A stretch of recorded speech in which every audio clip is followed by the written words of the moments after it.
तो जय श्री राम। जैसा कि आपको पता है कि आज हम लोग शिक्षा निदेशालय प्रयागराज में आए हैं और सबसे बड़ी बात है कि आज एडी बेसिक मैम भी आई हुई हैं प्रयागराज में।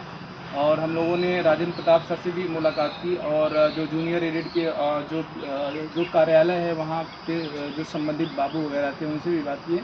तो पहले हम आपको बताते हैं राजेंद्र प्रताप सर से मुलाकात का क्या मुख्य बिंदु रहा। हमने उनके सामने दो बातें रखी। सर देखिए, पहला तो विषयवार मेरिट बननी चाहिए, क्योंकि जो विद्यालय से जो सीटों का अधियाचन आया है वो आरक्षण वाइज आया है, सब्जेक्ट वाइज आया है और विषय वाइज आया है, ठीक है।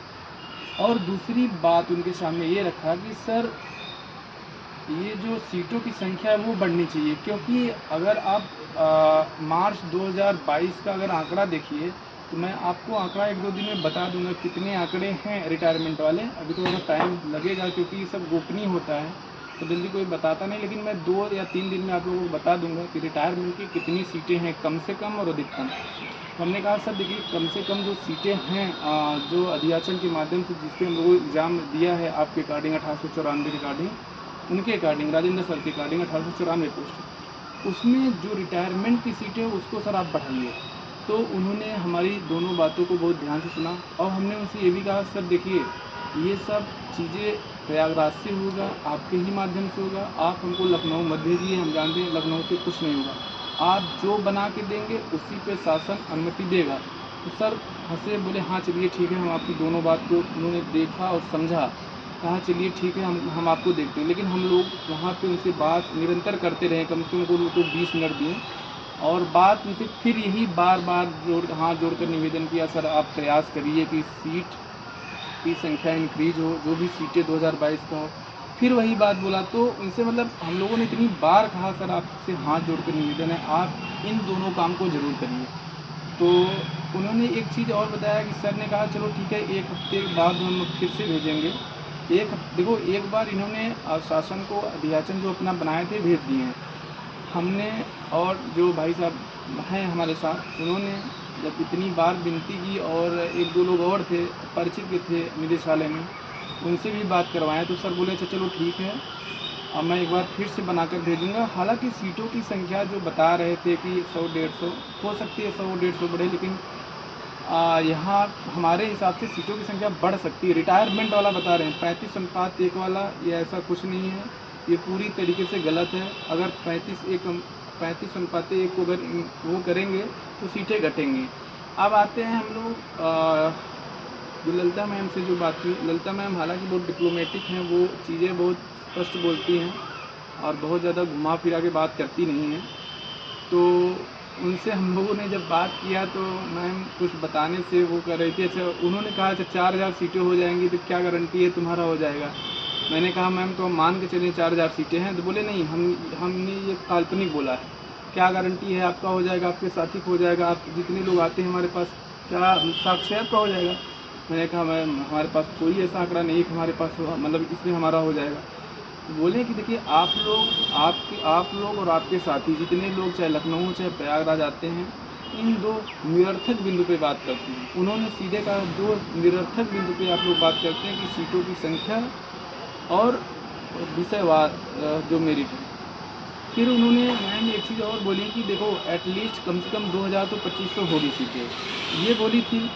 ये उन्होंने क्योंकि हम लोगों से जब बात हो रही थी तो वो बोले कि हम 40,000 तो कर नहीं पाएंगे, 4,000 तो नहीं, लेकिन एटलीस्ट 2000 से 2500 हो जाएंगी, ऐसा मैम की बातों में हम लोगों ने पकड़ा। हालांकि उन्होंने ये बताया नहीं, फिर मैंने बाद में बोला भी मैम 2000 से 2500 हो जाएंगी, तो वो बोली तो कुछ नहीं, लेकिन समझ गई होंगी कि वही बोली थी मैम।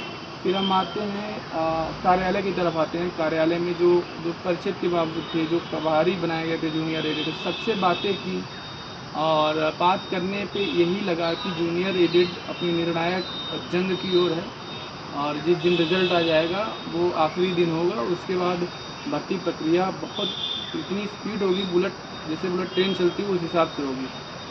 इन्हीं सब बातों को लेकर हमने राजेंद्र सर से बोला कि सर देखिए एक बार भर्ती प्रक्रिया शुरू हो गई, ना तो आप कुछ कर सकते हैं ना हम लोग तो कुछ कर ही नहीं पाएंगे, शासन भी कुछ नहीं कर पाएगा। इसलिए आपसे निवेदन है कि दो बिंदु पर ध्यान दीजिए, सीटों की संख्या और विषयवार मेरिट। ये जो कॉमन मेरिट की बात हो रही है, कॉमन मेरिट की बात तकरीबन सभी लोगों ने कहा कि कॉमन मेरिट हो सकती है, लेकिन एक बिंदु ये है कि जब विद्यालय से विषयवार मंगाया गया है, श्रेणीवार मंगाया गया है, तो ये कॉमन मेरिट क्यों होगा? तो हमसे राजेंद्र सर भी बोले कि आप एक बार विज्ञापन पढ़ लीजिए, और एडी बेसिक मैम भी बोले कि आप लोग एक बार विज्ञापन पढ़ लीजिए, और विज्ञापन में कहीं भी नहीं लिखा है ये चीज़ें, तो आप लोग समझिए हम कहना क्या चाह रहे हैं। तो अब जो डिसीजन लेना होगा सरकार को, वो अपना लेगी, हम लोग केवल प्रयास कर सकते हैं। और रही बात धरने उरने की, देखिए धरना आप दे सकते हैं, ऐसा नहीं है, लेकिन आप धरना देंगे कहाँ? धरना से आपकी बात कौन सुनेगा? हम भी चाहते हैं धरना दीजिए भाई, अगर धरना देने से अगर सुनवाई हो जाती है तो बिल्कुल होना चाहिए, चाहे प्रयागराज में हो चाहे लखनऊ में, लेकिन देखिए चीज़ें प्रयागराज से ही होंगी, जो चीज़ें बनेंगी वो प्रयागराज से ही बनेंगी। आप इसको ध्यान से सुन लीजिए, क्योंकि सर राजेंद्र सर बोले हैं कि अच्छा हम फिर से एक बार बना के भेजेंगे चीज़ों को। और हमने ये भी कहा सर, आपका नाम लेकर बहुत लोग बताते हैं कि आपने बोला है सर कॉमन मेरिट बनेगी और सीटों की संख्या 1894 है। उन्होंने बोला नहीं, ऐसा कौन बोला? हमने तो कभी किसी से नहीं बोला।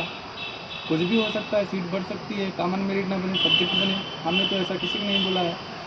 तो हमने बोला सर कुछ विभागीय अधिकारियों से पता चला जो शासन में बैठे हैं, बोले यार देखो उनकी बात अलग है, हमने जो दिया हो सकता है वो लोग निर्णय ले लिए हों, लेकिन निर्णय अभी नहीं, 1 हफ्ते बाद सब चीज़ें क्लियर होंगी। पहले देखो सर एक चीज़ और बता रहे थे कि रिज़ल्ट आ जाए, उसके बाद सारी चीज़ें स्पष्ट हो जाएंगी। बाकी का जो आगे वाली बात है वो भाई साहब हैं, वो भी गए थे, वो आपको बताएंगे। ठीक है, बता दीजिए आप। बात यही है साथियों कि सीपी भाई ने सभी बातों को स्पष्ट कर दिया है कि राजेंद्र सर के माध्यम से क्या जानकारी हुई है और ललिता प्रदीप मैडम के। और सीटों के लेकर यही मैम बोली हैं कि सीटें कैसे हम कह दें कि 4,000 हो जाएगा, तुम्हारा हो जाएगा, और 40,000 भी तुम्हारा हो जाएगा जब तुम भी नहीं स्वेर हो। तो फिर मैडम की बातों से यही निकल के आया है, जहाँ तक हम सबको लग रहा है कि सीटें इसमें बढ़ेंगी, भले 200 बढ़े, 400 बढ़े, 500 बढ़े, मगर सीटें ज़रूर बढ़ेंगी। और रही बात है कि यहाँ राजेंद्र सर की, तो राजेंद्र सर के ही माध्यम से जो कुछ होना है होगा, और इस भर्ती में हफ्ता 10 दिन के अंदर निर्णय ले लिया जाएगा। और रिजल्ट भी जहाँ तक यहाँ के माध्यम से पता चल रहा है कि रिजल्ट लास्ट जून तक भी आ जाएगा। तो आप सब लगे देखते रहिए क्या होता है, और हम सब भी लगे हैं अपने हिसाब से। और सब